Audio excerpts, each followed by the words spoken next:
Righteousness does not surpass that of the Pharisees and the teachers of the world. You will not enter the kingdom of heaven. This is real. You know, a lot of us know what we're dealing with and everything, and we just need to repent. Yes, sir. We need to really repent. You know, because, I mean, that'll be, to me, I can't fathom this. Let me see, I'm 37 now. God willing, I get another 4 years of life. So imagine me for the next 40 years. This is piggybacking on what Minister Jerry said.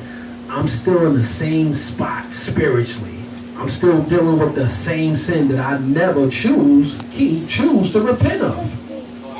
Because at the end of the day, it's all a decision. Whether, you know, I'm fornicating, I'm masturbating, I'm stealing, I'm lying. At the end of the day, we have to make a decision to repent.